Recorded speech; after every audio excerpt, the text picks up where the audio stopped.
Hello everyone, welcome to EduChats. Today we are with another unit that is called economics of education. And ये एक important topic इसलिए है क्योंकि इसमें ज्यादा कुछ जो है प्री डिफाइंड थ्योरीज नहीं होते हैं। जो भी पढ़ना है वो कंटेम्पररी पढ़ना है। एक कंटेम्पररी टॉपिक को कैसे पढ़ा जाता है, करंट इशू के साथ पढ़ा जाता है, क्योंकि इकोनॉमिक्स ऑफ एजुकेशन एक इम्पॉर्टेंट सेगमेंट होता है। ठीक है, इस सेगमेंट में हम देखेंगे how economics play an important role in education. इसके मीनिंग, स्कोप के बारे में, सिग्निफिकेंस के बारे में, और ये कैसा एक इन्वेस्टमेंट है इन एजुकेशन इटसेल्फ। तो चलिए क्लास को स्टार्ट करते हैं। तो देखिए, सबसे पहले हम ये जानेंगे what is the meaning of economics of education. I don't think कि आपको ये एक्सप्लेन करने की जरूरत है कि मतलब इकोनॉमिक्स का क्या डेफिनेशन है, एजुकेशन का क्या डेफिनेशन है। तो आपको पता है एजुकेशन का, तो आपको पता ही है क्योंकि हम एजुकेशन के स्टूडेंट हैं, हमें पता है बहुत अच्छे से व्हाट इज एजुकेशन।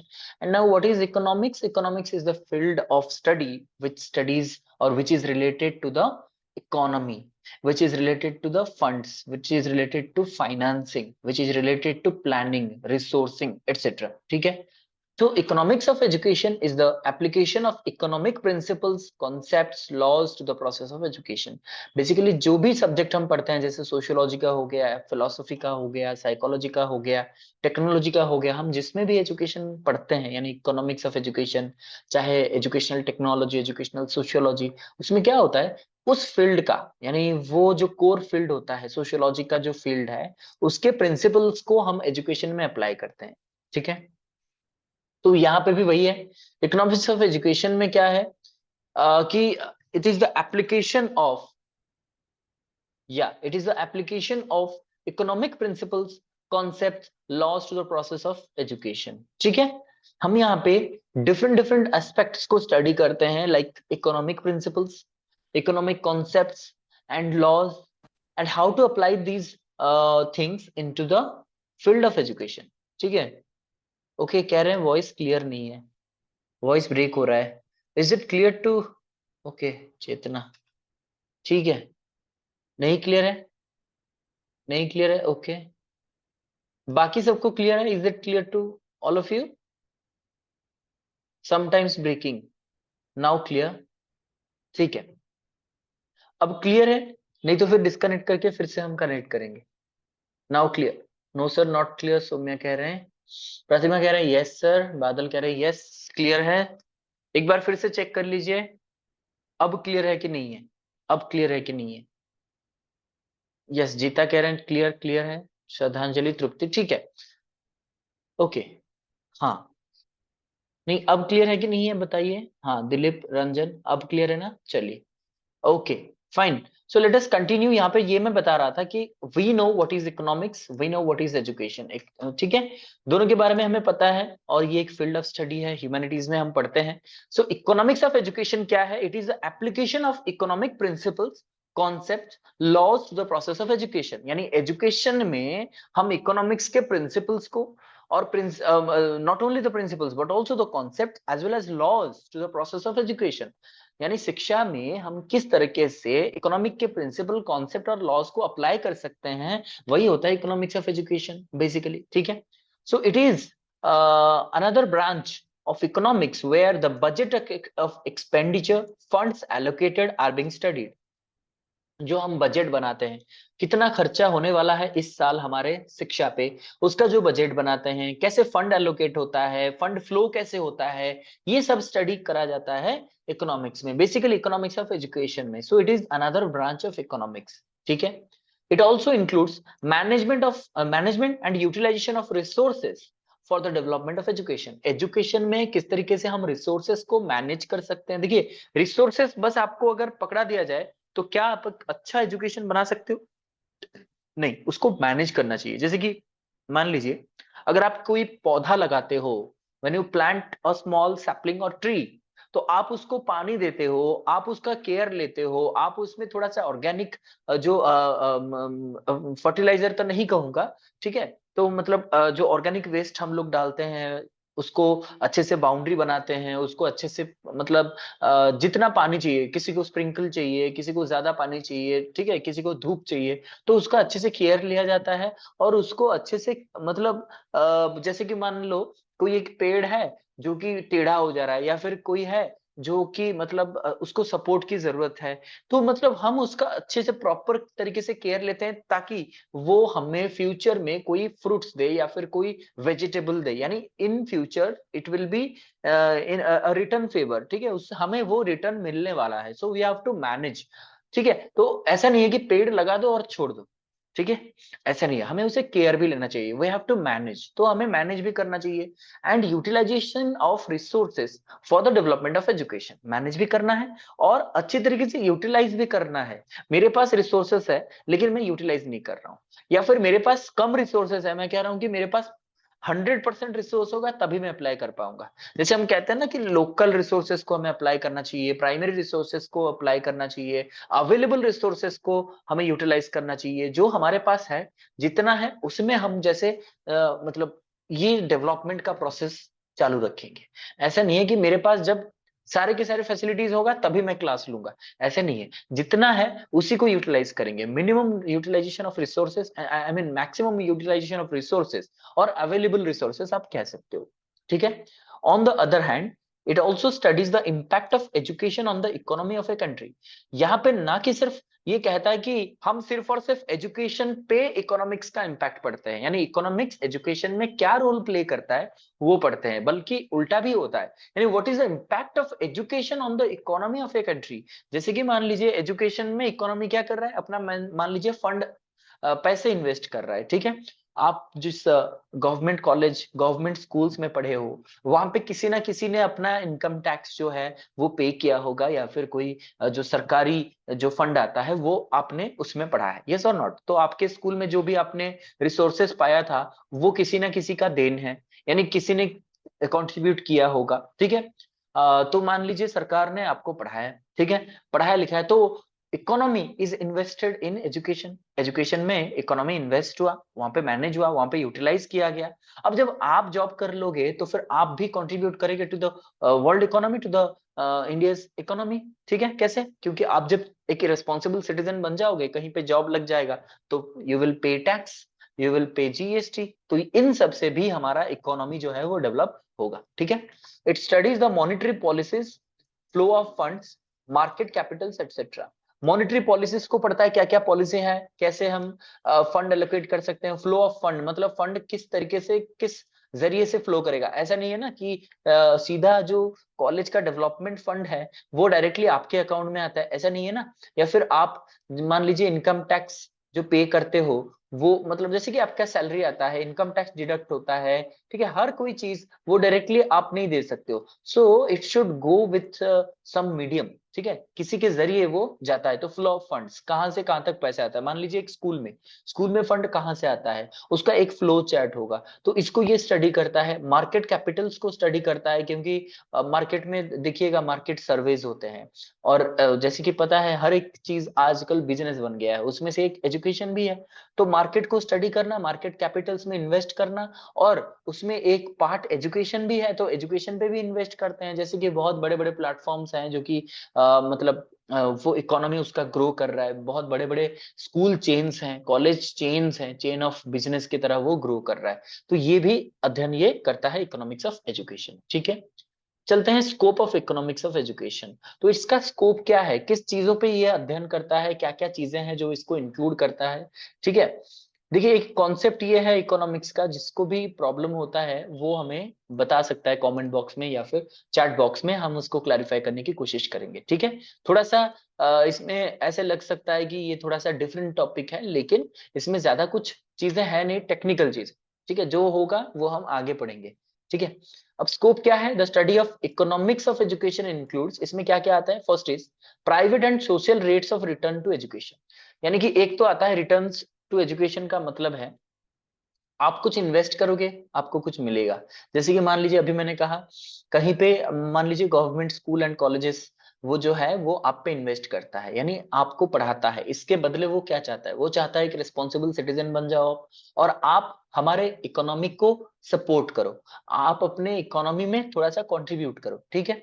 सो हमें ये पता होना चाहिए। नेक्स्ट इसको स्टडी करता है और क्या करता है, human capital signalling theories of education. आपने अगर नेट एग्जाम दिया होगा तो आप पेपर 2 में पढ़े होंगे human capital theory, signalling theory, ठीक है। तो इससे क्या पता चलता है, इसको भी अध्ययन करता है इकोनॉमिक्स ऑफ एजुकेशन। ये बेसिकली होता क्या है, human capital, human is treated as capital. यहाँ पे कैपिटल का मतलब है एक, जैसे कहते हैं ना कि हमारे पास एक एसेट है, हमारे पास एक बड़ा सा धन है, दौलत है, तो human itself is a capital, ठीक है। कहते हैं ना कैपिटल मतलब होता है पैसा, यानी कि जो हमारे लिए बहुत कीमती होता है, which is very expensive. So human itself is an asset, human itself is our कह सकते हो बड़ा सा फंड सिर्फ ह्यूमन ही है। हमारे पास सबसे कीमती चीज जो है वो ह्यूमन ही है, क्योंकि ह्यूमन कल को जाकर के हमारे लिए बहुत फायदेमंद बन सकता है, ठीक है। तो human capital, human is treated as capital. हमारे पास पता है कि हमारे पास होते हैं बहुत प्रकार से कैपिटल होते हैं, जैसे कि आपको पता है कि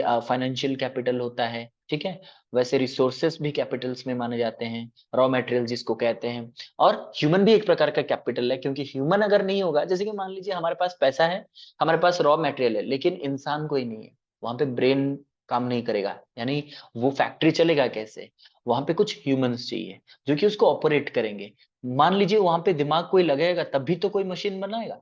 ऐसा नहीं है कि मशीन बनाएगा और ह्यूमन को रिप्लेस कर देगा। Human can not be replaced in every field, ठीक है। मशीन आ गया है लेकिन फिर भी human efforts are very necessary, ठीक है। तो ह्यूमन एक कैपिटल है।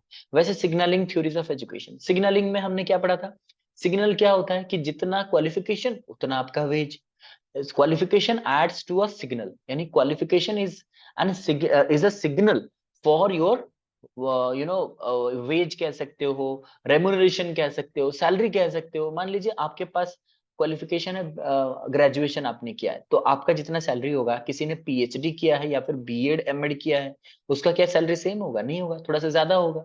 अगर कोई और भी अच्छे से पढ़ा है और भी हायर एजुकेशन या फिर टेक्निकल एजुकेशन पढ़ा है, उसका सैलरी और भी अच्छा होगा, ठीक है। इसका मतलब है सिग्नलिंग, यानी सिग्नल देता है ये कि इसका एजुकेशन हायर है तो इसका इकोनॉमी भी हायर होगा। नेक्स्ट आता है एजुकेशन एंड इकोनॉमिक डेवलपमेंट। या ये तो हमने टॉपिक में भी पढ़ा कि एजुकेशन कैसे इकोनॉमिक डेवलपमेंट ला सकता है, इसके बारे में भी अध्ययन करता है, ये भी एक प्रकार का स्कोप है। नेक्स्ट है contribution of education to the economy. अभी मैंने कहा कैसे एजुकेशन हमारे इकोनॉमी पे कंट्रीब्यूट कर सकता है।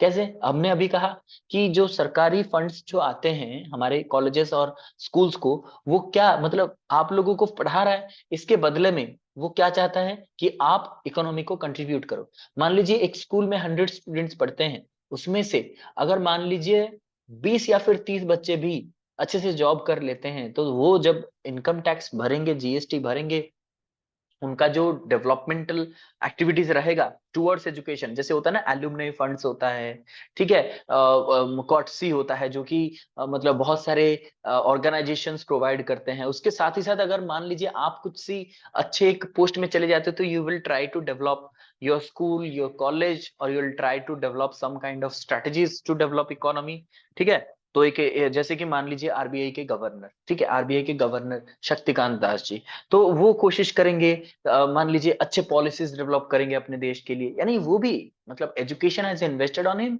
And he is now contributing to the economy by paying tax, by making policies etcetera, ठीक है। Then manpower planning, manpower मतलब वही ह्यूमन कैपिटल, यानी मैन पावर को कैसे प्लान किया जा सकता है। आपको पता होगा कि हम जब एचडीआई इंडेक्स पढ़ते हैं, कोई मुझे बताएगा what is HDI index, HDI, HDI क्या होता है, एचडीआई इंडेक्स क्या होता है, कोई मुझे बता सकता है, ठीक है। तो तब तक मैं ये बताता हूँ, जो एचडीआई इंडेक्स होता है उसमें हम जो कैलकुलेशन करते हैं, yes very good Litina, human development index, yes Madhusmita Padmavati all are correct, yes Pratima. तो इसमें क्या होता है, ह्यूमन डेवलपमेंट इंडेक्स में हमें ये पता चलता है कि जो ह्यूमन का जो पोजीशन है, इसका डेवलपमेंट, वो भी हम कह सकते हैं कि मतलब समराइज अगर मैं करूं, 3 चीजों पे हमें ध्यान देना चाहिए ह्यूमन डेवलपमेंट करने के लिए। एक है आपका एजुकेशन, पहले आएगा, सेकंड में आएगा हेल्थ, और थर्ड में आएगा आपका ट्रेनिंग, ठीक है। एजुकेशन, हेल्थ एंड ट्रेनिंग, अगर ये तीनों चीज दे दिया जाए किसी भी इंसान को, तो फिर वो हमारे देश के लिए एक एसेट बन जाएगा।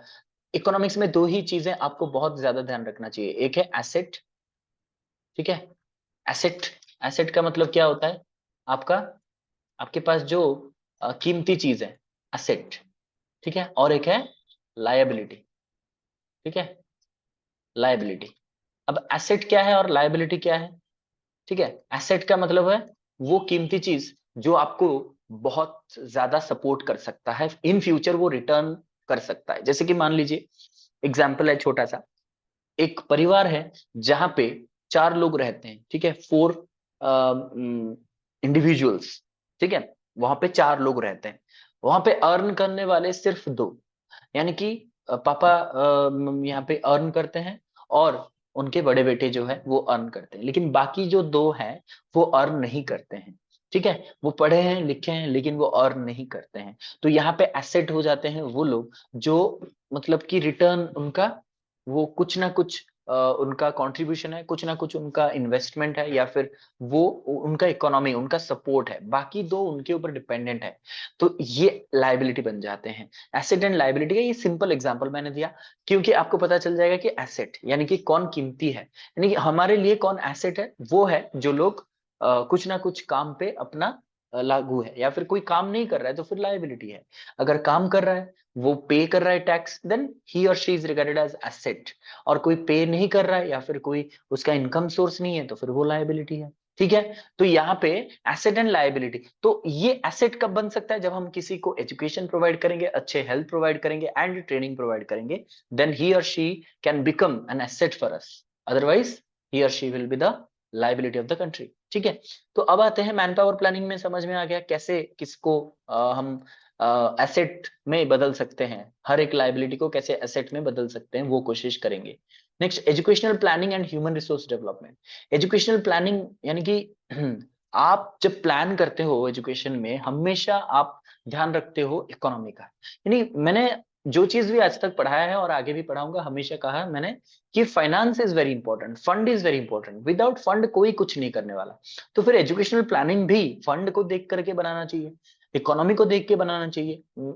हमने एक ऐसा प्लान बनाया है जहां पे हाईटेक एजुकेशन दिया जाएगा, ठीक है, हाई टेक्नोलॉजी, ठीक है, और साइंटिफिक डिवाइस से हम पढ़ाएंगे। तो ये क्या पॉसिबल है हमारे इकोनॉमी में? तो हमारे इकोनॉमी में ये पॉसिबल होता है कि हमारे पास जितना अलोकेटेड रिसोर्स है उसी में हमें एडजस्ट करना है, उसी में हमें पढ़ाना है, लिखाना है। तो educational planning should be in accordance with the economy of the country. Human resource development, HRD, ये अभी मैंने कहा ना, एचडीआई वाला वही। ह्यूमन रिसोर्स को कैसे डेवलप किया जा सकता है? एजुकेशनल कॉस्ट एनालिसिस, यानी कि एजुकेशन में जितने सारे कॉस्ट, हम नेक्स्ट क्लास में पढ़ेंगे different types of cost in education, क्या क्या कॉस्ट होते हैं और उसके क्या क्या यानी फ्लो ऑफ फंड होता है या फिर वेस्टेज क्या होता है, मैनेज कैसे किया जा सकता है, उसको हम पढ़ेंगे। कॉस्ट इफेक्टिवनेस, जो कि नेक्स्ट हम पढ़ेंगे नेक्स्ट स्लाइड में, कॉस्ट इफेक्टिव क्या होता है, कॉस्ट बेनिफिट क्या होता है, and economics of teacher supply, educational and equity etcetera, यानी टीचर्स जो अपॉइंट होते हैं उनका भी इकोनॉमी होता है, यानी कि उनको भी फंड मिलता है, उनको भी सैलरी मिलता है, ठीक है। Then educational and equity etcetera, मतलब टीचर्स रिलेटेड, यानी टीचर सप्लाई होगा उनका, एजुकेशनल एंड इक्विटी एटसेट्रा, ये भी हम इकोनॉमिक्स में पढ़ते हैं। तो अब आते हैं significance of economics of education, ये इसका इंपॉर्टेंस क्या है एजुकेशन में। इकोनॉमिक्स ऑफ एजुकेशन हमारे लिए इतना इंपॉर्टेंट इसलिए है क्योंकि there is a very close relationship between education and economy system. For instance, in a socialist economy, aim of education, curricula and method of teaching are determined keeping in mind welfare of the society at large. इसको ध्यान रखिएगा। जब हम मतलब बात करते हैं, यहाँ पे वेलफेयर को भी राउंड अप कीजिए। देखिए, जब हम बात करते हैं सोशलिस्ट इकोनॉमी, सोशलिस्ट मतलब ये वर्ड हमारे कॉन्स्टिट्यूशन में भी है। सोशलिस्ट मतलब जो समाजवादी होते हैं, यानी समाज के बारे में जो सोचते हैं। मान लीजिए एक इकोनॉमी, आपको पता है डिफरेंट टाइप्स ऑफ इकोनॉमी होता है, इंडस्ट्रियलिस्ट इकोनॉमी, सोशलिस्ट इकोनॉमी, बहुत सारे है, कैपिटलिस्ट जिसको हम कहते हैं। तो कैपिटलिस्ट इकोनॉमी है और सोशलिस्ट इकोनॉमी है। जो कैपिटलिस्ट यानी जो पैसे के बारे में सोचते हैं, जो डिमांड सप्लाई के बारे में सोचते हैं, जो प्रॉफिट एनालिसिस के बारे में सोचते हैं, प्रॉफिट एंड लॉस का एनालिसिस करते हैं, वो होता है कैपिटलिस्ट। मतलब they are very much concentrated on their profit. Socialist economy क्या है? For the welfare of the society, simple सी बात है। सोशलिस्ट यानी सोशल डेवलपमेंट, ठीक है। सोशलिस्ट इकोनॉमी में क्या होता है? Aim of education, curriculum, method of teaching, ये सब कुछ जो बनाए जाते हैं या फिर फ्रेम किए जाते हैं, it is done in accordance with the welfare of the society. हम जो भी करते हैं ये सब वो सोसाइटी को देख करके बनाते हैं, सोसाइटी के वेलफेयर के लिए बनाते हैं। यानी जो भी हम एजुकेशन चूज करेंगे, एम ऑफ एजुकेशन हो गया, करिकुलम हो गया, मेथड ऑफ टीचिंग हो गया, ये सब कुछ पहले हम देखेंगे कि is it good for the society और not, is it applicable to the large group of society और नॉट। यानी कि ऐसा ना हो कि सोसाइटी में सिर्फ जो अपर क्लास सोसाइटी है बस वही अफोर्ड कर सकते हैं एजुकेशन को, बाकी नहीं कर सकते हैं। ठीक है, ऐसा नहीं करेंगे। हम कोशिश करेंगे जैसे ये जो एजुकेशन रहेगा, ये जो करिकुलम रहेगा, मेथड ऑफ टीचिंग रहेगा, ये सबके लिए लागू होगा और बेसिकली ग्रास रूट लेवल पे भी ये लागू हो सकता है। उसको ध्यान में रखते हुए हम अपना एजुकेशन का एम, करिकुलम और मेथड चूज करते हैं with a focus on democratic ideals. और बेसिकली डेमोक्रेटिक आइडियल्स को भी हम फोकस करते हैं इसमें। ठीक है, जैसे कि secularism, modernization, social reforms, national development etcetera. Control of education exercised by the central और द स्टेट गवर्नमेंट। यहाँ पे गवर्नमेंट के हाथ में होता है, गवर्नमेंट फंड करता है। जैसे कि मैंने अभी कहा, जो पब्लिक इंस्टीट्यूशंस होते हैं, गवर्नमेंट कॉलेजेस, गवर्नमेंट स्कूल्स, वहां पे सेंट्रल गवर्नमेंट या तो स्टेट गवर्नमेंट उसको रेगुलेट करता है, उसको कंट्रोल करता है, फंडिंग देता है। और उसमें ये जो डेमोक्रेटिक वैल्यूज होते हैं and welfare of the society भी इंश्योर किया जाता है। वो एक सोशलिस्ट इकोनॉमी में है। लेकिन ऑन द अदर हैंड, ये तो सोशलिस्ट का हो गया, अब आते हैं कैपिटलिस्ट सोसाइटी, जहां पे पैसा सबसे इंपॉर्टेंट होता है, यानी कि कैपिटल इज वेरी इंपॉर्टेंट। ठीक है, not the society. These decisions are taken by the state government, whereas in a capitalist economy, these factors are decided by market forces, that is by demand and supply. Capitalist economy में क्या होता है, हमारे जो market forces है वो decide करते हैं कि क्या होगा। जैसे कि बहुत सारे आपको पता है इंडस्ट्रियलिस्ट अपना अपना इंस्टीट्यूशन बना दिए हैं। ठीक है, बहुत सारे हैं, ढेर सारे आपको पता भी है। बहुत सारे ऐसे इंडस्ट्रियलिस्ट हैं जिन्होंने अपना स्कूल, अपना कॉलेज, अपना इंस्टीट्यूशन खड़ा किया है, यूनिवर्सिटी खड़ा किया है। तो इसमें क्या है कि वहां पे जो डिसीजंस होता है वो अपने से लेते हैं, जो फीस होते हैं वो अपने से बनाते हैं, जो इन्वेस्टमेंट होता है वो अपने से करते हैं, और जो फायदा होता है वो भी उनका ही होता है। So it some factors which are responsible for capitalist economy, those are demand and supply. Demand जैसा रहेगा, सप्लाई वैसे होगा। मान लीजिए आपको एक ब्रांडेड चीज चाहिए, वो भी बहुत ही अच्छे फैब्रिक का, वो भी अच्छे ड्यूरेबिलिटी का, मतलब जो रिलायबल भी होगा, बहुत दिनों तक चलेगा, और अच्छा लुक भी आना चाहिए, तो फिर आपको अच्छा पैसा भी देना पड़ेगा। तो definitely you are going towards capitalist society, capitalist economy, जहां पे पैसे से तोला जाता है सब कुछ। तो डिमांड एंड सप्लाई, तो यहाँ पे मैंने अब क्या कहा, इकोनॉमिक्स ऑफ एजुकेशन इसलिए चाहिए कि या तो हम दो प्रकार के इकोनॉमी पे बिलीव करते हैं, या तो कैपिटलिस्ट या तो सोशलिस्ट। अगर आप सोशलिस्ट इकोनॉमी को देख करके एजुकेशन देना चाहते हो, so you will have to follow the above rules जो हमने पढ़ा। कैसे? Welfare of the society, democratic values, control by the state और सेंट्रल गवर्नमेंट। अगर हमें कैपिटलिस्ट बनाना है तो you have to find out the ways in which we can reform education by the capitalist itself, and we can assume or we can regulate the education through demand and supply technique। Demand जैसा रहेगा, technique supply वैसा रहेगा। छोटा सा example है, जब आप school में किसी बच्चे को एडमिशन देते हो, मान लीजिए आपके घर में कोई छोटा बच्चा है, आप उसको नर्सरी में एडमिशन कराना चाहते हो। ठीक है, तो आप क्या करते हो, एक ऐसा स्कूल देखते हो जहाँ पे मतलब बच्चे बहुत ही यूनिक वे से पढ़ते हैं, टीचर्स वेल क्वालिफाइड हो, स्कूल का कैंपस बहुत अच्छा हो, जहां पे हर कोई चीज जो है वो अच्छे से किया जाता है। चाहे फीस फीस का ध्यान आप नहीं रखते हो पहले, क्योंकि आप चाहते हो जो बच्चा है वो बहुत अच्छे स्कूल में पढ़े, जहां पे हर ऐसा नहीं है कि सिर्फ पढ़ाया जाता है, आप वो भी देखते हो कि प्लेग्राउंड है कि नहीं, उनके कोच है कि नहीं, उनके जो करिकुलर को करिकुलर एक्टिविटीज है उसके लिए उनका क्या मानना है। यानी कि उनके स्कूल या फिर कॉलेजेस में जो भी आपके वहाँ पे एक छोटा सा प्लेग्राउंड है या नहीं है, बच्चों के लिए खेलने के लिए है या नहीं है, उनका केयर करने के लिए कोई है कि नहीं है, मतलब हर एक चीज आप क्या करते हो, आप एनालिसिस करते हो। ये आपका डिमांड है कि स्कूल में क्या होना चाहिए, अच्छे से क्लासरूम होना चाहिए, बच्चे के लिए सफिशिएंट टीचर होना चाहिए, ये आप डिमांड कर रहे हो। अच्छा रिजल्ट करना चाहिए, और भी बहुत सारे टीचर्स मतलब पेरेंट्स हैं जो लोग डिमांड करते हैं कि बच्चे को यहाँ पे म्यूजिक सिखाया जाएगा, स्पोर्ट्स सिखाया जाएगा, आर्ट सिखाया जाएगा, तो मेरे बच्चे ऑलराउंडर होंगे। तो फिर ये आप सब डिमांड करते हो, उसी हिसाब से आपको सप्लाई भी तो करना पड़ेगा। एंड सप्लाई कौन करता है? वो स्कूल्स, वो कॉलेजेस जो कि इंटरनेशनल लेवल स्टैंडर्ड में वो पढ़ाते हैं, तो वो उस हिसाब से चार्ज भी करते हैं आपको। एक सरकारी स्कूल जहाँ पे सिर्फ पढ़ाया जाता है, अच्छे टीचर्स भी होते हैं, वहां पे आपका पैसा सबसे कम होता है। अगर नजदीकी कोई प्राइवेट स्कूल में जाते हो, they are more responsible and वहां पे आप उनको कुछ बोल भी सकते हो, पूछ भी सकते हो directly, they are in contact with the parents.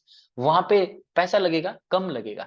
और एक इंटरनेशनल स्कूल है जहाँ पे हर कोई फैसिलिटी, स्विमिंग पूल है, बड़ा सा बास्केटबॉल ग्राउंड है, बड़े से एक म्यूजियम उसमें है जहाँ पे बहुत सारे जो आर्काइव्स जो स्टोर किए जाते हैं, ठीक है। बहुत अच्छे अच्छे टीचर्स आते हैं वहां पे, उनके लिए बैडमिंटन कोर्ट है, मतलब खेलने के लिए, ठीक है। गाने के लिए एक अच्छा स्टूडियो अंदर है, उनको इंस्ट्रूमेंटल सिखाया जाता है, आर्ट गैलरी है, ये सब है। तो फिर आप बताइए फीस कैसा होगा?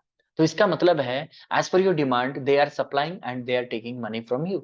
इसके लिए हमें ध्यान रखना पड़ेगा इकोनॉमिक्स ऑफ एजुकेशन के, कि जो एजुकेशन है वो किस स्तर पे दिया जाता है, सोशलिस्ट इकोनॉमी का फील्ड है या कैपिटलिस्ट है। अगर कोई कैपिटलिस्ट स्कूल है तो उसके हिसाब से एजुकेशन बनाना चाहिए, अगर सोशलिस्ट नॉर्म पर आधारित है तो सोशलिस्ट के अनुसार बनाना चाहिए। ठीक। हाँ सोशलिस्ट। अभी रंजन, अभी मैंने क्या किया, सोशलिस्ट इकोनॉमी क्या होता है, जहाँ पे हम समाज के बारे में सोचते हैं, we are not thinking of our demand and supply, but we are thinking of the society, how to develop the society. जैसे कि आपको पता होगा कि ब्रिटिश के टाइम पे जो एजुकेशन हमारा था, उस टाइम में एजुकेशन में सोशल रिफॉर्म के लिए बनाया जाता था, सोशल हार्मनी के लिए एजुकेशन बना था, ठीक है। जैसे हम लैंग्वेज प्रमोशन हो गया, ठीक है, और आपका इंडिपेंडेंस के बारे में अवेयरनेस हो गया, और उसके साथ ही साथ सोशल वैल्यूज, सोशल इंटीग्रेशन, ठीक है, ये सब के बारे में पढ़ाया जाता था। तो वो सोशलिस्ट इकोनॉमी पर आधारित था, और हमारे समाज के जो इकोनॉमी है उस पर आधारित था, ठीक है। नेक्स्ट आते हैं, economic of education depends on political as well as market mechanism to resolve issues that arise because of contrasting views on matters such as income inequality, social mobility and diversity etcetera. आपको पता है India is full of diversity, ठीक है, बहुत सारे diversity है, इन सबको हमें देखना पड़ता है। चाहे वो पॉलिटिकल डाइवर्सिटी हो, क्योंकि आज कोई पार्टी सत्ता में है तो कल कोई और आ जाता है जो इसका पॉलिसी था उसको रिजेक्ट करके वो उसका पॉलिसी बनाता है, खुद का बदलाता है। ये चाहिए भी होता है, क्योंकि हर टाइम से हर कोई चीज जो है वो चेंज होना चाहिए। तो फिर जब चेंज होता है तो इकोनॉमी भी चेंज होता है। कोई पार्टी ऐसा है, या मान लीजिए कोई एक इंस्टीट्यूशन है या कोई एक पॉलिटिकल पार्टी है जो एजुकेशन को फंड एलोकेट करता है, मतलब फंड के लिए जो बजट बनाता है, ठीक है। तो बजट में उनका जो एलोकेशन रहा, नेक्स्ट जो पॉलिटिकल पार्टी आएगा सत्ता में, क्या उसका भी उतना ही सपोर्ट रहेगा, उतना ही एलोकेशन रहेगा? नहीं, फ्लक्चुएशन होंगे, टाइम के हिसाब से, समय के हिसाब से, और इकोनॉमिक कंडीशन के हिसाब से, ठीक है। धीरे धीरे जो है वो बढ़ना चाहिए, अगर कोई इमरजेंसी आ जाता है तो वो घट जाता है। तो according it it it it depends on the political as well as market mechanism. Market mechanism भी, मार्केट को देख करके भी कभी कभी क्या होता है, मार्केट बहुत डाउन हो जाता है, मार्केट कभी अप हो जाता है। बेसिकली हमें स्टॉक मार्केट में नहीं जाना, लेकिन मार्केट मैकेनिज्म का मतलब है what is going on recently, कि अब जो टाइम चल रहा है जहाँ पे बिजनेस बना रहे हैं एजुकेशन को, इसका मतलब है कि हम प्राइवेटाइजेशन की ओर चल रहे हैं। ये भी कुछ हद तक ठीक ही है, लेकिन कुछ ज्यादा ही हम कोशिश कर रहे हैं कि जो है इकोनॉमी का सेंटर बन चुका है एजुकेशन, जो कि ज्यादा, अगर किसी चीज को बहुत ज्यादा हो जाता है, बोलते हैं ना कि excessive of everything is bad, उसी तरीके से जब एक्सेसिव बन जाता है तो वो एक इश्यू बन जाता है एजुकेशन में, ठीक है। देन आता है क्या, यहाँ पे बहुत सारे व्यूज आ जाते हैं, बहुत सारे कॉन्ट्रास्टिंग व्यूज आ जाते हैं, जैसे कि इकोनॉमिक इनकम इनइक्वालिटी। मान लीजिए एक स्कूल बना है आपके इलाके में, एक ही स्कूल है जहाँ पे अच्छे फैसिलिटीज तो दिए जाते हैं, लेकिन उनका फीस मंथली 10,000 है। तो आप बताइए, जो इनकम इनकम इनइक्वालिटी होगा, तो वहां पे क्या बच्चे वो पढ़ाई पढ़ सकते हैं? जिनका मंथली इनकम 10,000 है, तो क्या वो 10,000 अपने एजुकेशन के लिए बच्चों का दे सकते हैं? नहीं दे सकते हैं। तो फिर वहां पे क्या होगा, एक कॉन्ट्रास्टिंग व्यू आएगा कि नहीं, privatization is very bad. Then आता है सोशल मोबिलिटी। सोशल मोबिलिटी मतलब एक्सेस टू एजुकेशन, ठीक है। सोशल मोबिलिटी यानी कि जो चेंज होता है, मोबिलिटी होता है, मूवमेंट होता है, उस हिसाब से भी होता है क्या, सोसाइटी में हर तरीके से लोग रहते हैं। मैं मतलब एग्जाम्पल बहुत सारे हैं, क्योंकि जो क्रिश्चियंस होते हैं वो अपना मिशनरी चलाते हैं, जो सिख होते हैं वो अपना गुरु नानक स्कूल चलाते हैं, जो लोग अपने अपने जात धर्म के भी स्कूल्स कॉलेजेस बनाते रहते हैं। तो सोशल मोबिलिटी भी एक प्रकार से हमें इस पे भी ध्यान देना चाहिए, क्योंकि हर तरीके का बच्चा वहां पे एडमिशन नहीं ले सकता। देन आता है डाइवर्सिटी। डाइवर्सिटी को भी हमें ध्यान रखना चाहिए, क्योंकि ये भी एक प्रकार से मार्केट डिसाइड करता है। डाइवर्सिटी क्या होता है? Diversity with respect to your economy, with respect to your जैसे हम कहते हैं ना क्लास एंड कास्ट, उसी तरीके से सोशल मोबिलिटी भी एक प्रकार का डाइवर्सिटी ही है। क्योंकि यहाँ पे जितना डाइवर्स आपका बैकग्राउंड रहेगा, जितना डाइवर्स आपका पॉपुलेशन रहेगा, उतना डाइवर्स आपका स्कूल या फिर एजुकेशन रहना चाहिए। Otherwise it will not cater to the school itself और इंस्टीट्यूशन इटसेल्फ। फॉर एग्जाम्पल, मान लीजिए एक डिस्ट्रिक्ट है जहाँ पे गर्ल्स पॉपुलेशन जो है बहुत ज्यादा है, ठीक है, ज्यादा है, एजुकेशन रेट उनका कम है, मतलब वो लोग पढ़ाई नहीं करते हैं, रेट उनका ज्यादा है, मतलब रेशियो, जेंडर रेशियो उनका ज्यादा है, लेकिन वहां पे एजुकेशन ज्यादा नहीं है, क्योंकि they are not feeling safe to attend schools. तो यहाँ पे आप बताइए कि यहाँ पे एक जैसे कहते हैं गर्ल्स स्कूल होना चाहिए कि नहीं होना चाहिए? मतलब होना चाहिए था, अब के बारे में नहीं बता रहा हूँ, लेकिन वंस अपॉन ए टाइम ये तो होना ही था। अगर होता तो डिमांड के अनुसार जो उनका जो कवरेज ऑफ एजुकेशन है, अगर वहां पे एक गर्ल्स स्कूल होता या फिर वुमेन्स कॉलेज होता, तो शायद वहां पे बच्चे एडमिशन ले पाते। नहीं है, इसके लिए नहीं हो पा रहा है, यानी it is also a kind of diversity. ठीक है, तो आगे बढ़ेंगे, एजुकेशन एज एन इन्वेस्टमेंट। ठीक है, यहां तक सबको क्लियर है? एक बार क्लियर है तो यस लिख दीजिए, आगे बढ़ेंगे।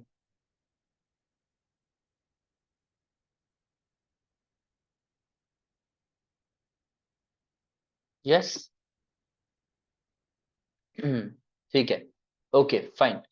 तो चलिए आगे बढ़ते हैं, education as an investment. Education एक इन्वेस्टमेंट है। देखिए जिंदगी में हम हर कोई चीज इन्वेस्ट ही तो करते हैं। आप बोलोगे कैसे? ओके, कैसे हम रिपीट करते हैं? मान लीजिए आप अ, आपके पास 24 आवर्स है, 24 आवर्स है, तो आप इनमें से मुझे इंडिविजुअली बताइए कितना टाइम आप इन्वेस्ट करते हो, मतलब कितना टाइम आप पढ़ाई करते हो। How many hours do you specify or you contribute to education, your dedication towards education। देखते हैं कितने घंटे का आप पढ़ते हो, रफली मुझे बताइए। How many hours do you dedicate towards education? शायद कोई नहीं कर रहा है, नहीं कर रहे हो? यस, अच्छा,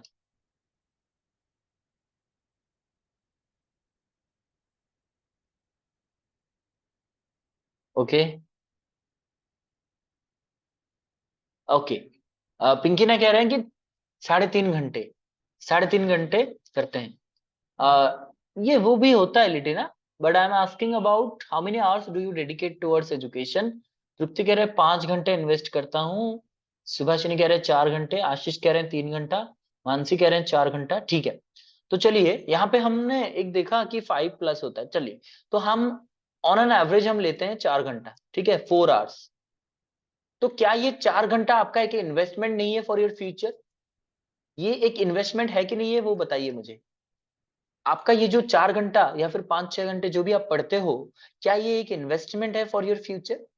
आप इन्वेस्ट करते हो वो टाइम अपने पढ़ाई में, तो मैं इसको इन्वेस्टमेंट कह सकता हूं।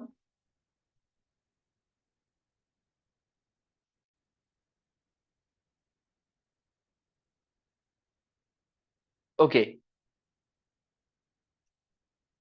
अब क्लियर है ना?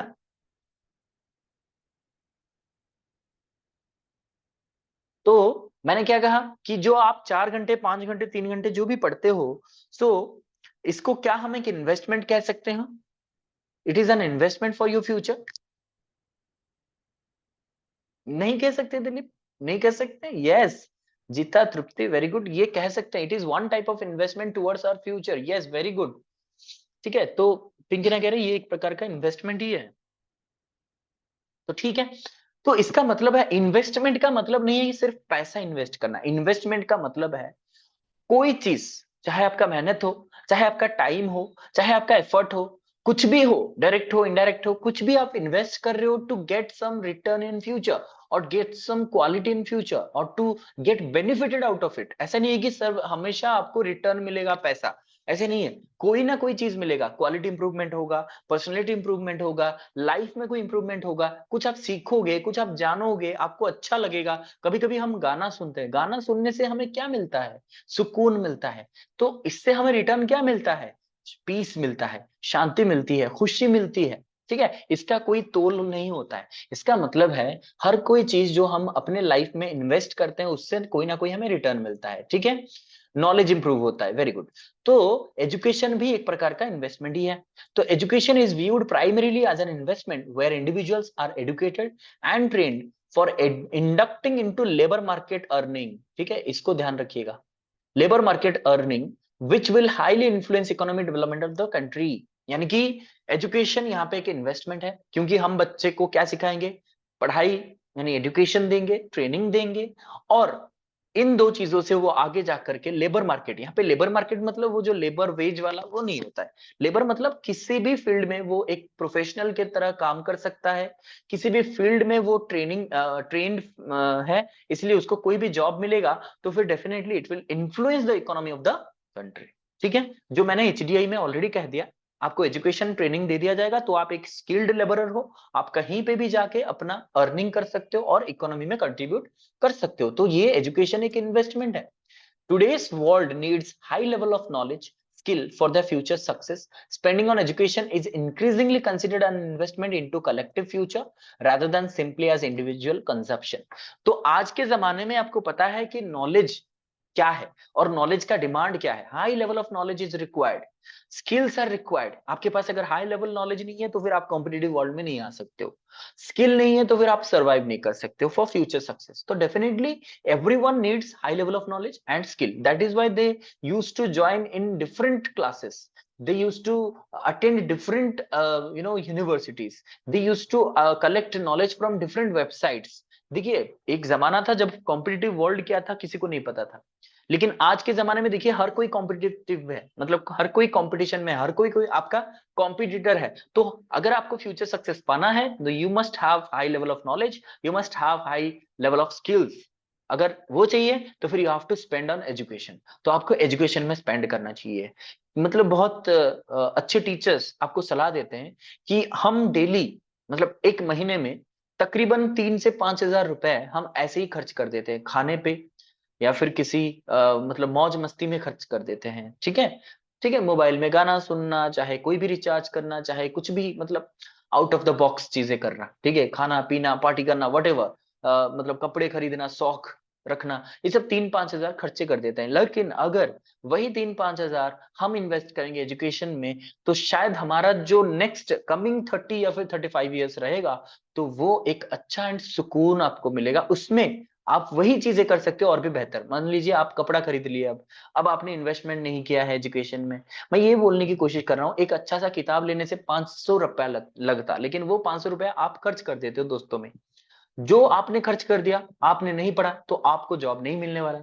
अगर आप वही 500 रुपया इसमें खर्च करते तो आपको एक अच्छा नौकरी भी लगता, उसके बाद कितना पार्टी करना है कर लो, जिंदगी सेट है। ठीक है, ये समझने में दिक्कत आ जाता है सभी को। ठीक है, ये नहीं समझता है what is the right time to invest in education. और बाद में जब आप इन्वेस्ट करोगे तब तक आपका डेडलाइन चला गया होगा, यानी you will be out of the age bar. ठीक है, एज बार से आप बाहर हो चुके होंगे, वहां पे कोई इन्वेस्टमेंट काम नहीं करने वाला। इसका मतलब ये हुआ कि हमें अगर high level of knowledge skill चाहिए फ्यूचर सक्सेस के लिए, तो फिर आपको एजुकेशन में इन्वेस्ट करना चाहिए फॉर योर कलेक्टिव फ्यूचर। ये कंट्री कर रहा है बात, आप पर्सनली नहीं कर रहे हो। तो फिर हमें पता है कि हमारे इंडिया में अगर हमें ह्यूमन डेवलप करना है तो फिर हमें एजुकेशन में ज्यादा से ज्यादा इन्वेस्ट करना चाहिए as a collective future. Collective यानी एक ग्रुप में सभी का फ्यूचर डेवलप करने के लिए, नॉट एज इंडिविजुअल कंजप्शन। सिर्फ एक किसी एक को इन्वॉल्व करने के लिए, किसी एक को कंज्यूम करने के लिए नहीं होता है। ठीक है, the challenge of expanding educational opportunities while maintaining their quality and ensuring their equitable distribution is linked to question of educational finance. Everything is related to educational finance. यानी कि यहाँ पे चैलेंज क्या आता है कि जो एजुकेशनल अपॉर्चुनिटी हम सबको देना चाहते हैं एंड उसका क्वालिटी देना चाहते हैं, वो इंपॉर्टेंट है, मतलब वो डिपेंड करता है एजुकेशनल फाइनेंस के ऊपर। देखिए, हम सभी चाहते हैं कि फ्री एंड कंपलसरी एजुकेशन सभी को मिलना चाहिए। ठीक है, तो क्यों ना हम इसको क्लास 8 तक किए हैं, जैसे कि 6 to 14, क्यों ना हम इसे 6 to 18 ही बना देते हैं। आप सोचिए, क्या नहीं बना सकते हैं?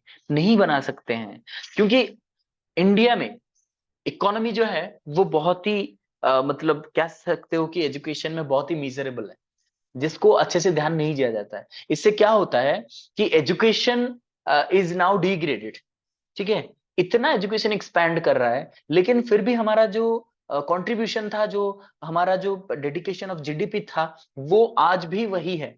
कोई चेंज नहीं हो रहा है, एजुकेशन में ज्यादा कोई इन्वेस्ट करता नहीं है, यानी जो पब्लिक फंड है वो ज्यादा मिलता नहीं है, ठीक है। इससे क्या होता है, जो इंस्टीट्यूशन बने हैं वो अभी धीरे धीरे बिगड़ने लगे हैं, जो इक्विपमेंट्स थे वो अब आउटडेटेड हो गए हैं, रिपेयर के लिए पैसे नहीं है, तो बहुत प्रकार से डिस्टरबेंस हो रहा है।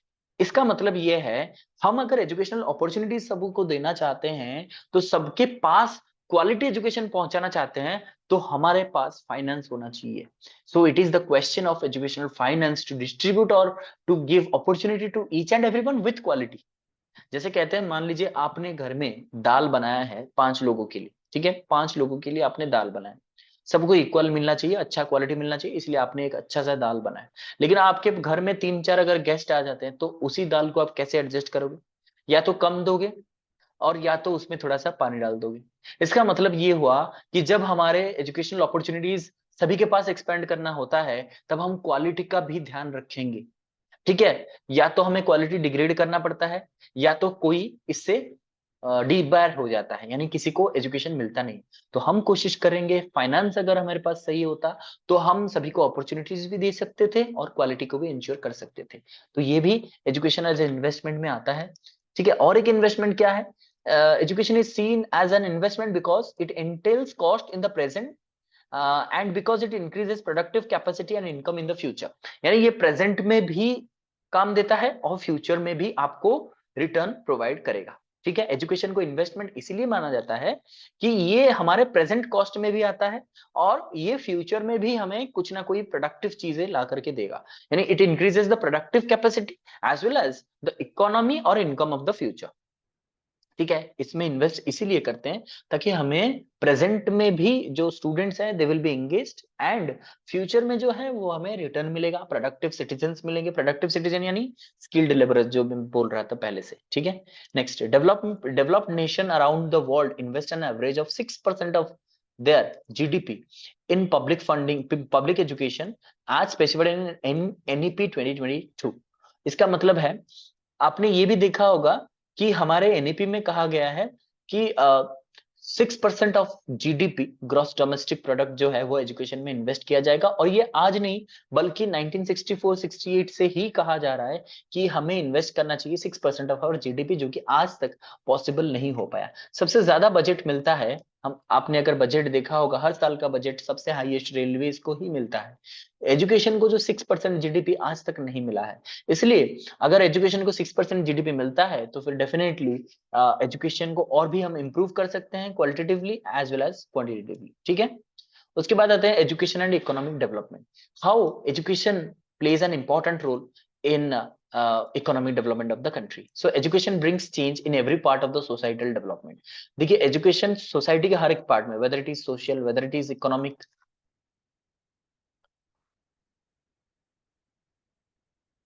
ठीक है। तो एजुकेशन क्या करता है, हर एक पार्ट में चेंज लाता है सोसाइटी का।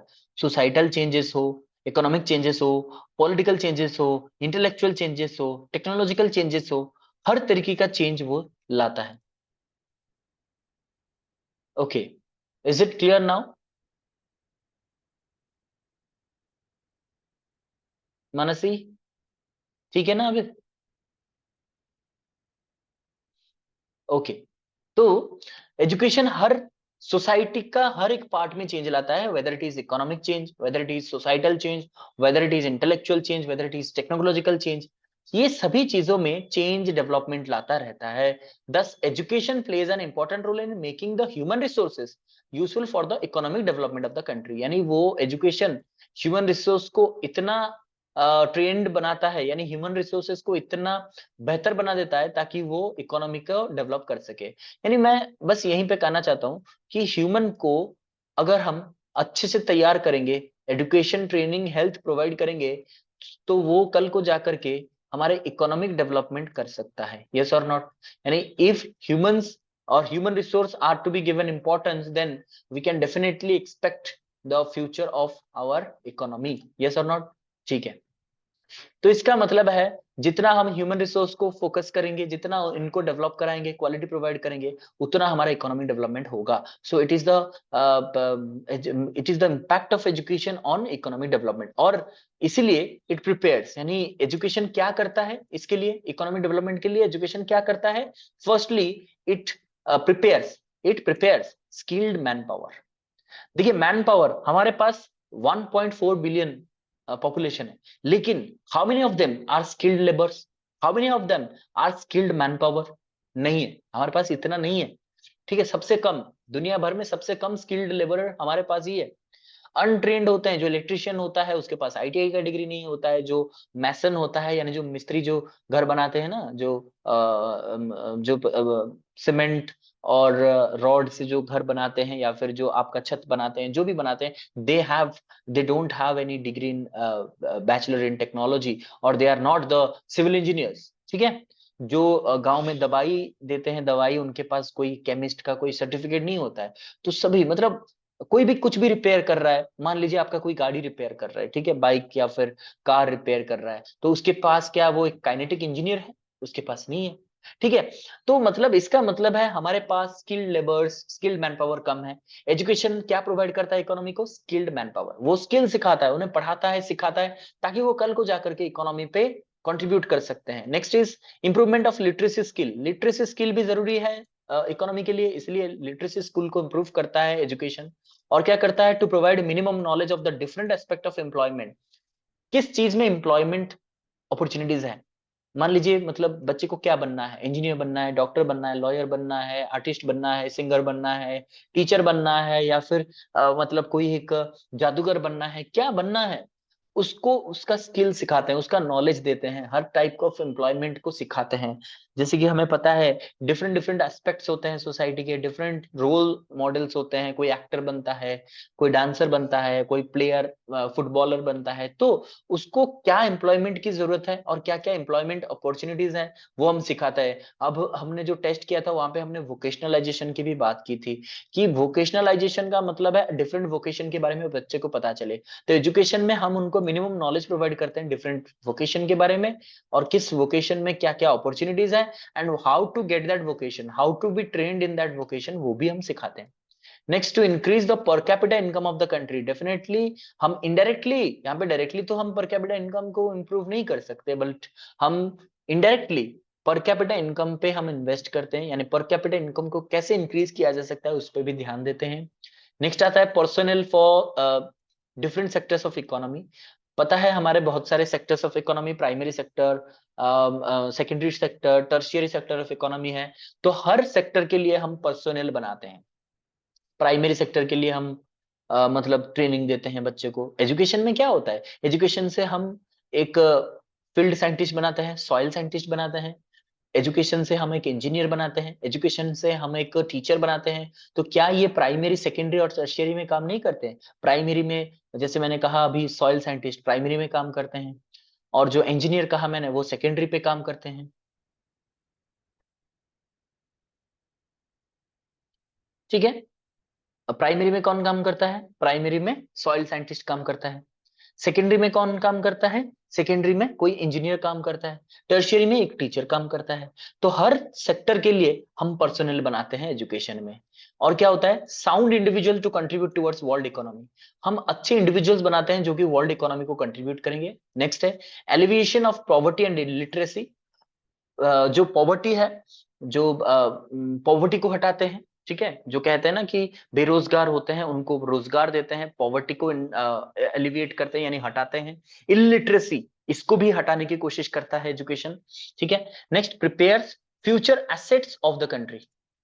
जो फ्यूचर के एसेट्स हैं कंट्रीज के, वो बनाते हैं, यानी कि अगर वो अच्छे से पढ़ेंगे, अच्छे से उनका पढ़ाई होगा, they will become an asset for the country, they will be very valuable in the country. ठीक है, अब चलते हैं कॉस्ट बेनिफिट एनालिसिस. यहां तक सबको क्लियर है? एक बार यस लिख दीजिए.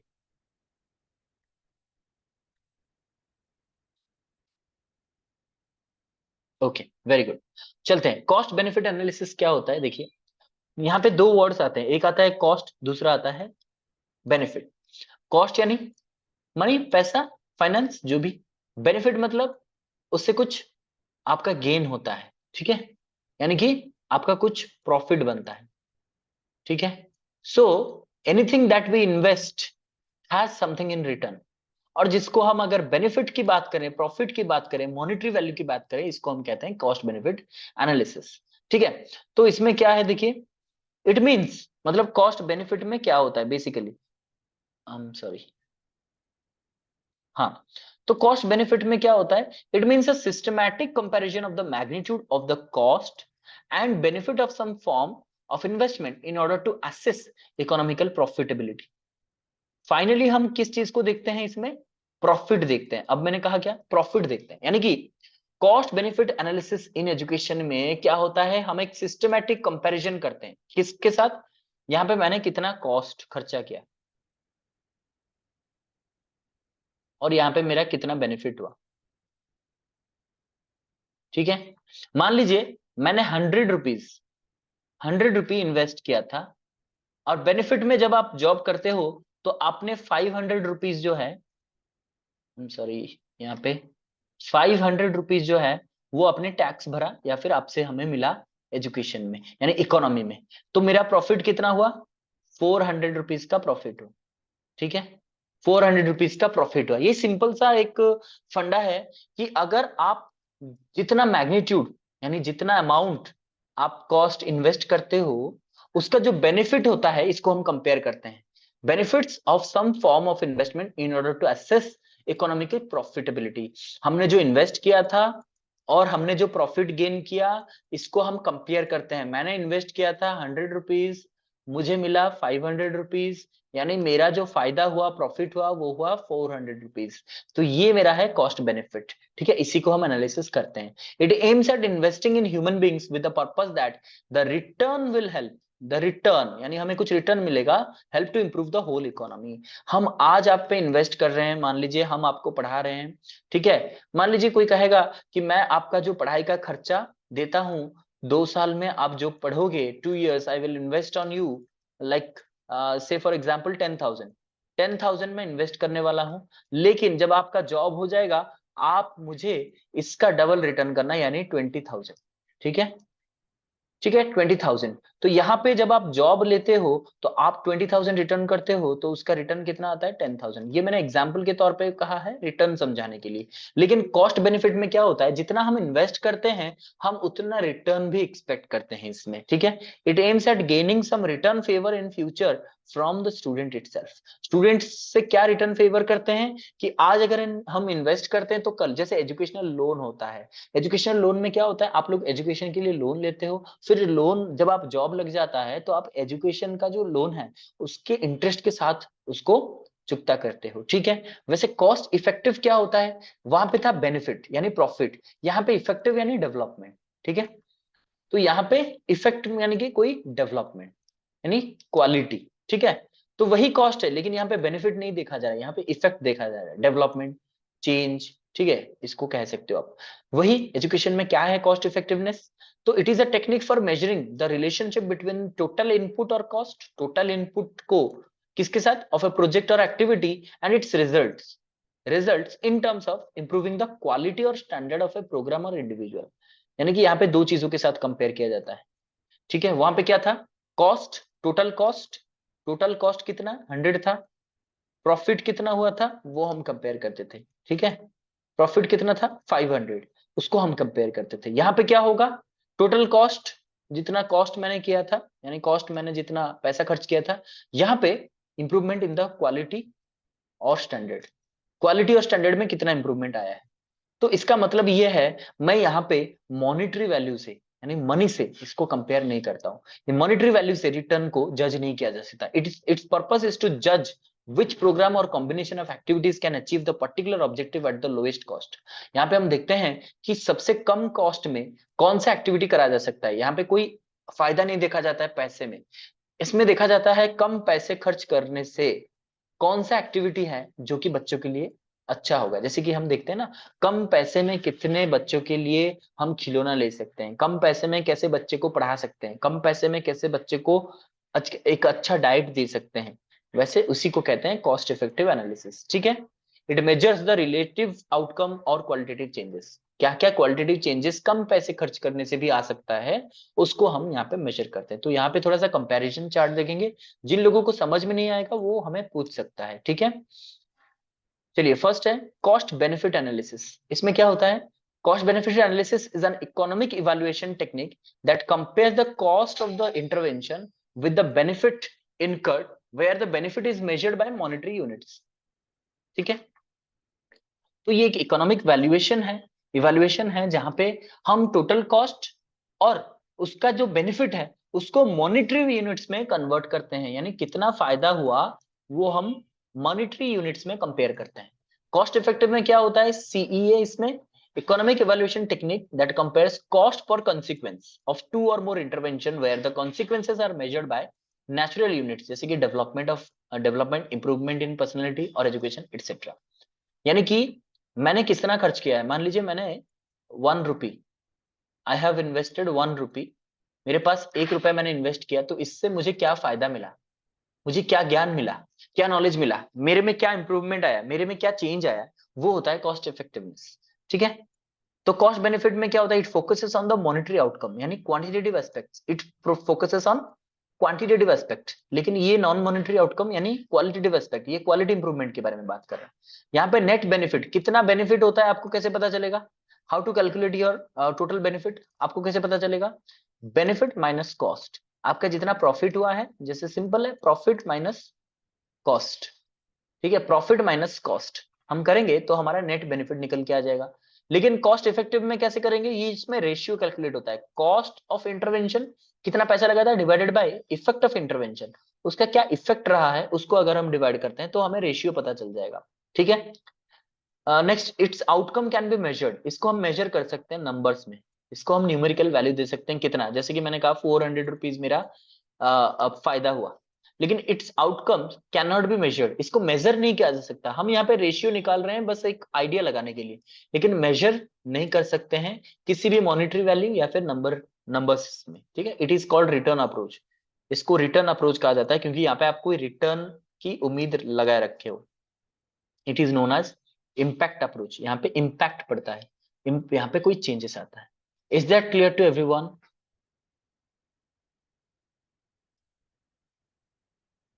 यहाँ तक सबको क्लियर है?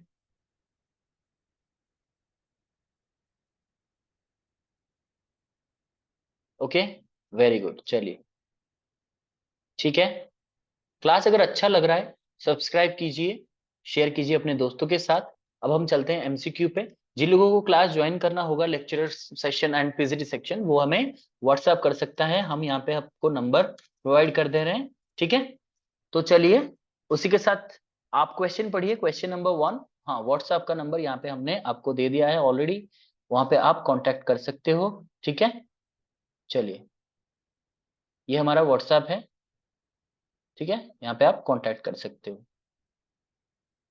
ओके। चलिए, तो first is find the false statement.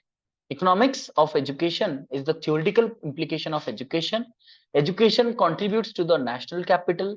Economic support to education is an investment.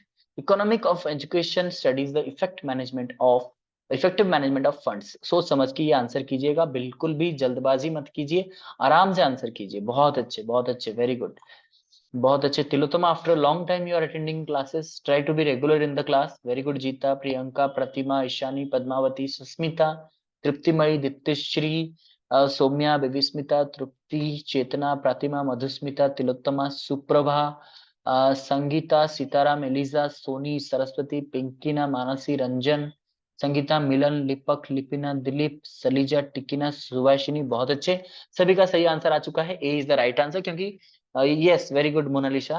Economics of education एक थियोरेटिकल इम्प्लीकेशन तो नहीं है। ठीक है, इम्प्लीकेशन नहीं होता है। देखिए, इम्प्लीकेशन क्या होता है, इससे हमें क्या सीख मिलता है? Economics of education is not a theoretical implication, but it is a practical field in the practical application of economical principles or laws to the field of education. ठीक है। Next, investment in education with some return expectations can be termed as, return expectation को हम क्या कहते हैं? Human capital, cost benefit, cost effective, both B and C. यहाँ पे हो गया गलती। Pratima, check your answer. Yes Dilipa, Pratima, Maharana, ठीक है, दो हैं प्रतिमा, ठीक है। लिपक, बेबीस्मिता, रिताली, संगीता, टिकिना, सोनी, मधुस्मिता, तृप्तिमय, ईशानी, सुप्रभा, रंजन, सस्मिता, एलिजा, तृप्ति, प्रतिमा, नाउ यार करेक्ट। सीताराम, पिंकीना, चेतना, तिलोत्तमा, प्रियंका, पद्मावती, दीप्तिश्री, सौम्या, सुलग्ना, मानसी, संगीता, जीता, Monalisa, Ajita, Monalisa, check your answers, very good. Deepika, Lipina, check your answer again. Saraswati, check your answer. क्योंकि मैंने यहाँ पे एक कीवर्ड लगाया, मैंने कहा जब हम क्वेश्चन करेंगे तब हम कीवर्ड पे ध्यान देंगे। क्वेश्चन को पढ़िए और कीवर्ड को ढूंढिए। Investment in education with some return expectation, काम खत्म। रिटर्न एक्सपेक्ट किया जा रहा है, इसका मतलब आंसर हो जाएगा cost benefit. There is no second answer, ठीक है। रिटर्न एक्सपेक्ट करा जा रहा है, जहां पे इम्पैक्ट एक्सपेक्टेशन किया जा रहा है, डेवलपमेंट करा जा रहा है, क्वालिटी करा जा रहा है, वहां पे कॉस्ट इफेक्टिव होगा। ह्यूमन कैपिटल तो आंसर बनेगा ही नहीं, ठीक है। तो कॉस्ट इफ बेनिफिट होगा राइट आंसर, ठीक है। जो those who answered B are correct. Question number 3, NEP 2020 aims to increase allocation to education up to 5% of GDP, 6% of GDP, 7% of GDP, 3% of GDP. ये फिलहाल सभी का सही आंसर आने वाला है, फटाफट से आंसर कर दीजिए। बहुत अच्छे, सभी का सही आंसर आ चुका है already. So the answer is very simple, B, 6% of GDP total allocation करने के लिए इन्होंने रिकमेंड किया है, ठीक है। Very good. क्वेश्चन नंबर 4 पे चलते हैं। Who among the following has a greater role in financing higher education institutes? कौन हायर एजुकेशन इंस्टीट्यूट को ग्रेटर रोल पे फाइनेंस करता है? NIEPA, NCT, UGC, DIET. बहुत अच्छे, ये भी एक आसान सा सवाल था। बहुत अच्छे, बहुत क्विक आंसर्स आ रहे हैं। So the answer is definitely UGC, university grants commission इनको ग्रांट प्रोवाइड करता है। बहुत अच्छे, तो आगे बढ़ते हैं। Question number 5, who is the father of economics? Out of the box question नहीं है, पूछ भी सकता है, इसलिए Alfred Marshall, George Bell, August Comte, Adam Smith. बहुत अच्छे, तो फिर आप पढ़े हो ये सब, आपको पता होना चाहिए। Very good. And all of you, 47 participants are there. I expect 47 out of you have to answer. Answer करेंगे तभी पता चलेगा। ऐसे सिर्फ अटेंड करने से कुछ नहीं होगा, अटेंड करके अटेंटिव रहना पड़ेगा थोड़ा सा, ठीक है। हाँ, very good Ishani, Comte is the father of sociology, ठीक है।